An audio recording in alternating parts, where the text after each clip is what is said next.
All right, Mr. White. So some of the questions I wanted to ask you were relating to your time here at TSU.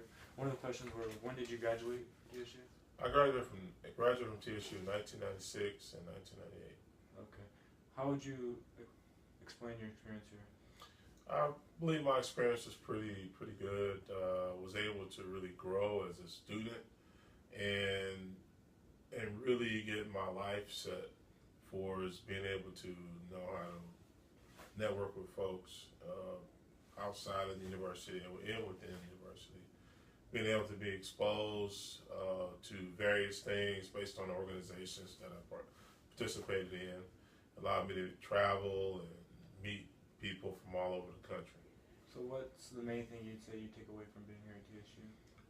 The family atmosphere, the feeling that everyone on this campus have a purpose, and all the faculty and staff is trying to do is see that you fulfill that purpose by, instilling all the coursework and giving you all the things that you need to succeed. But it's at the end of the day, it's up to you. It's kind of being able to have a self-discovery about who you are and what you want to become, and the people that were here and that continue to be here just want to see the students be successful in those fields of study or even those careers that will allow them to be productive people. See, that kind of leads me to my next question. How would you describe a HBCU from a typical school? Predominantly, well, not necessarily white, but just not in the HBCU. Predominantly a white institution. Against the HBCU kind of. Well, I don't really have the experience of attending a what we call a predominantly white institution or an institution that have more Caucasian or Anglo-Saxon type of people that attend.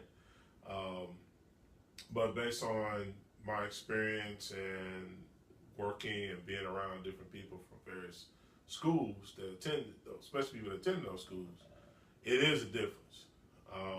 The one thing that a lot of the students would tell me, not students, but friends of mine that attended other institutions, the UTs, the A&Ms, the University of Houston, they would tell me, dang, I wish I'd have went to the TSU.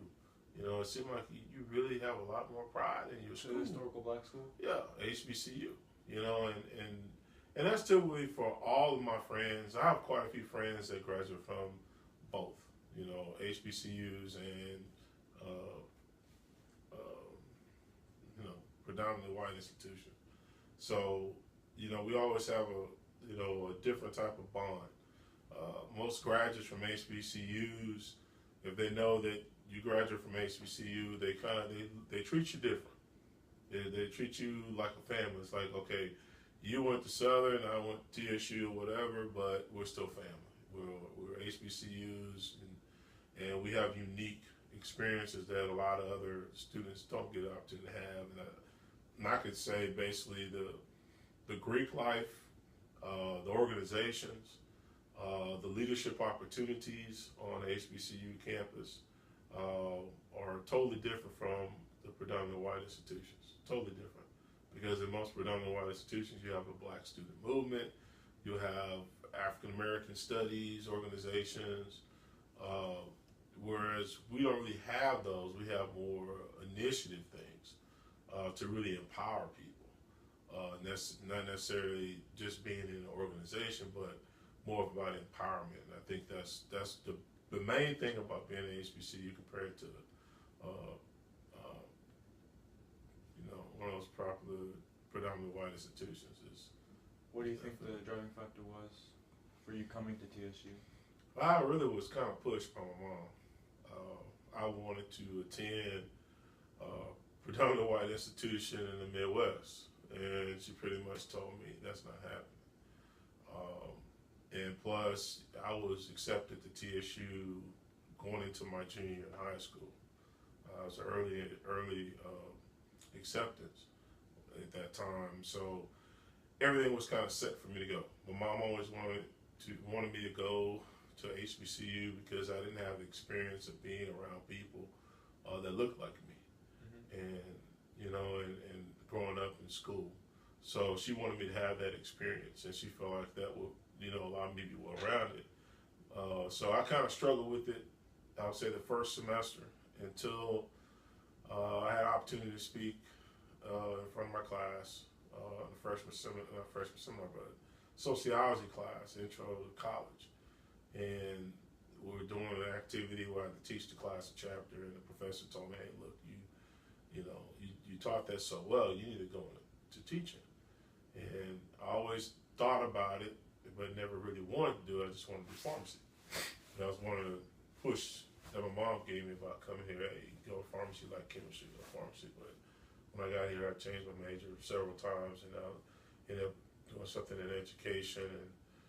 And because I always knew I wanted to be a teacher or a coach, I always knew that. The pay was kind of bad, but the things that I did in my community back in my hometown in Beaumont, I did a lot in the neighborhood, helping other kids that were younger than me, teaching them how to play baseball, to play football, and stuff like that. So, and they would always, when they see me come back after doing a break, they'd always want to talk to me and ask me questions and work out with them and stuff. So I did that for a while, and it just really showed me that, hey, look, I have a gift to do this, because I think to teach and to coach is a calling.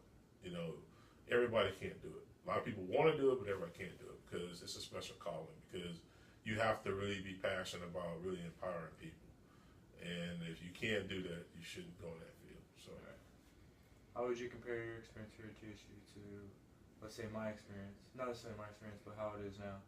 With all the shootings and things of that sort. We had crime back in the 90s.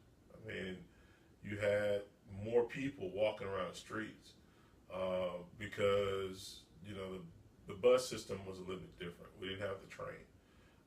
People rode bikes around campus and around the neighborhood, and plus it was more people that lived in this neighborhood now with government housing and the projects. So it some of those things are a little bit different, but they're really not. Crime is everywhere. It's just the fact that we didn't have incidents where we had students actually getting shot. We had instances where we had students that had guns on campus that would shoot them in the air to scare people off.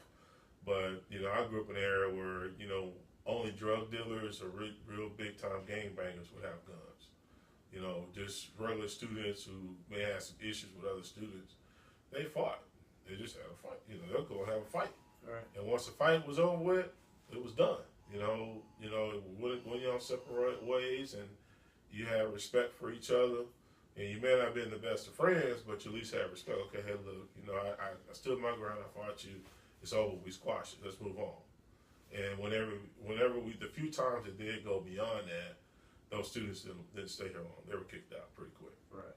I mean, the dorm people would put them out, and that would be it. So I just think that, and plus another thing, as soon as we had more officers visual, the visibility of the officers were pretty apparent. So in a way, do you think that, like now, the school has like kind of decreased, taking a step back? I think for a while we did, because the way the dorms, student housing is set up is kind of spread out. When I was a student here, it was, you had several dorms in the cluster. Lanier East and Lanier West? Lanier East, Lanier West, Bolton Hall, Junior Senior, Jones Hall, and then you have Bruce Hall, where the PAB building is, and University Hall, where on another part of the PAB building. Right. So you had two dorms on that side of campus, and then you had all the rest of the dorms in a little cluster on the main part of the campus. The only thing that was kind of exterior was Greystone Apartments, which they now call UAV. And most of the students that stayed over there were pharmacy students and law students. So it was pretty well protected over there, and you really didn't have a lot of issues. I just remember a situation where there was a police standoff, I think in 1992 or 93. A student was pretty messed up on drugs, and he had people in Greystone hostage. And I know that lasted for a whole day because they locked down that part of the campus. Right. So, and then it was a fatality. Someone ended up dying. They ended up coming in the house, raiding the house, and killing the young man after he let everybody go. So that was probably the most tragic thing that happened. But to have the events that happened over this semester. I think after the first time it was too much. I think something should have been done. I felt embarrassed because, you know, a lot of my friends that, you know, graduate from other institutions, like, man, what's going on at TSU? Y'all students get killed at each other. I was like, nah, I don't think that's what it's more to the story. And I really don't think the media really portrays, give all the facts. They give what they want to give. It's kind of more of a subjective viewpoint instead of being more objective. All right, so my last question for you would be, are you proud to be a TSU alum? Yes, I am. You know, I feel like, you know, the people, especially the group of people I went to attended school here with, they are very, very, very proud. Because I think through that era in the late 80s, early 90s, we had quite a few students here. A lot of those students graduated. I don't know how our graduation rate was so low, but because I remember graduating with over 1,000 plus people, both times, you know, my undergrad and my graduate degree. So I'm very proud. I feel like the things I've learned here have impacted my life, you know, good and bad, but more good things than bad things. Because the bad things, you kind of can turn them into positive things if you're willing to work hard and can continue to persevere what you want. So, you know, I'm very proud. I have most of my wardrobe is maroon and gray. You know, I have some blue in there only because, you know, I'm an Astros fan and I work for the Astros part time with the little kids. So, other than that, you know, I'm very proud to be a TSU graduate. All right, well, thank you, Mr. White. Thank you.